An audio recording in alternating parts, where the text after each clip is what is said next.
Do you ever think about how absurd it is that every single one of us has been placed into this crazy complex world without any fundamental understanding of it? No matter who you are, we all started at the same place, as squishy little babies with no fundamental understanding of the world that we've been placed in.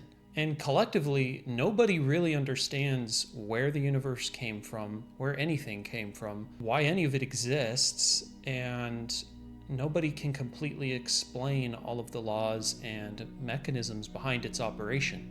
And you might be able to say the same for Steve. Steve is the player character in Minecraft. Both he and I were placed into a strange world, his being a bit blockier than mine, and we both start out by learning how to survive and thrive in the worlds that we've been spawned into. For myself, I would learn how to walk, talk, eat, things of that nature. Whereas Steve, he would learn how to punch trees, craft, and mine.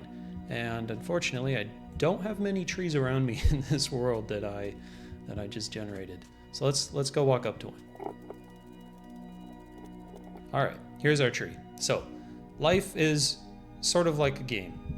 And when we punch the tree, we get a little guide in the right-hand corner. See, it says we have recipes unlocked. So Steve will learn how to interact with his world by collecting blocks and then crafting things out of them. The game will hold your hand to a certain extent, just like how school will. You'll go through school, you'll graduate, and then you'll be left to go out into the world and find your own way. And that's essentially the same way it works in Minecraft. So Steve will be going about his life. He'll be punching his trees and crafting things. You know, at some point he might stop and think, you know, what is this place? Where am I? What is the world made of? And he might come up to this block here, and he'll count the little blocks. He does a little bit of quick math, and he's like, okay, there's probably about, what is that, like 4,000 something little blocks in this one big block. All right, so this little block here is made out of thousands of little blocks. In the context of real life, you may look at any physical object and over time we've come to discover that these things are made out of molecules, and the molecules of particles, and the particles of atoms of quarks of strings, But what we don't understand is how the atoms and such came into existence. That's highly debated and of course highly researched, but we've never found an answer. We don't understand completely how these things work. We can explain it mathematically through our observations. However, we don't know where these laws came from. But we really haven't come down to finding the answer to the most essential questions, to figuring out how and why everything exists. Now back to the Minecraft analogy. Steve theoretically could go about his life and discover redstone and discover he can create basic computers out of redstone, and then go on to create more and more complex programs like generating images or mathematical equations, etc. And he may even come to the point where he realizes maybe this world that I'm living in is one big redstone function. Maybe it's a lot of redstone mechanisms put together that are able to create this large complex world that I'm a part of.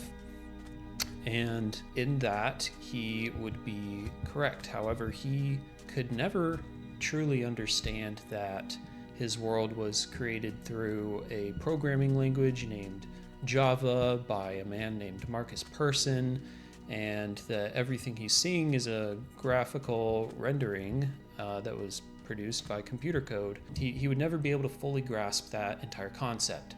So back to the analogy with real life, maybe there is something that we can't fully comprehend that's beyond what our senses can perceive and what our logic and science and mathematics can explain. Maybe it's something that is completely beyond the limits of our mind's comprehension. And it's easy for us to come to the conclusion that maybe this world that we live in is a simulation, because we've been able to create worlds like Minecraft through simulation, through computer code, and it would only be natural for us to think, oh, maybe our world is also a simulation.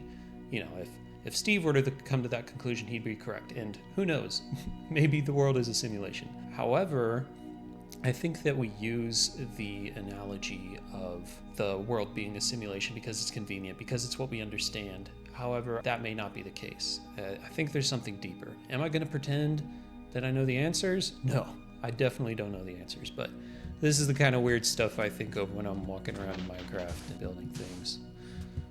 Now, we've been looking for many different ways to try and understand the world around us. And I think one of the earliest examples of that are religions, and the explanation presented in the Bible isn't enough for us. We still go and seek the answers, and many scientists are religious as well, and they see the creation story and they think, well, there might be more to it. Okay, so God said, let there be light. Well, what is that light? Where does it come from? And then said, let there be the land and the sea and such. Okay, well, did that matter come from nothing? Was he able to spontaneously create it? What was the mechanism behind him being able to create the universe? There's got to be more to it than what is presented in the creation story. And on top of that, it's a very big question to ask where everything came from, and we may never find the answer to that. However, what we can look into are the fundamental forces of the universe, those being the weak nuclear force, the strong nuclear force, electromagnetism, and gravity. Now, what really piques my curiosity is gravity, because it's the one that we understand the least, arguably. It's so prevalent in our day-to-day lives. Everything that we interact with is affected by gravity. We see it and experience it every day.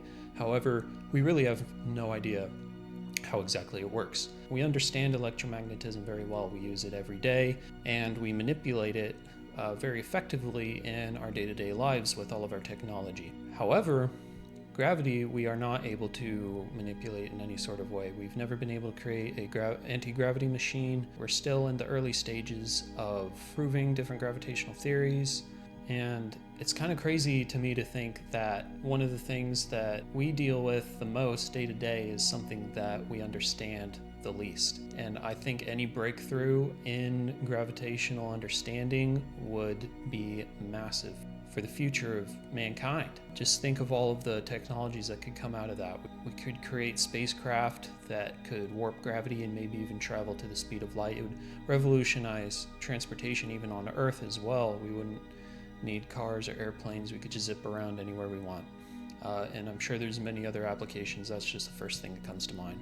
But anyway, it's very dark in Minecraft, and it's also very dangerous. I'm almost dead, so I think I'm going to wrap up this video. Thank you for listening to the crazy thoughts I have that come to my mind when I'm wandering around Minecraft. And I hope I'm not the only one that thinks about these types of things. If you also think about these kind of things, please let me know in the comments. Go read the description of this video, and I will see you in the next one.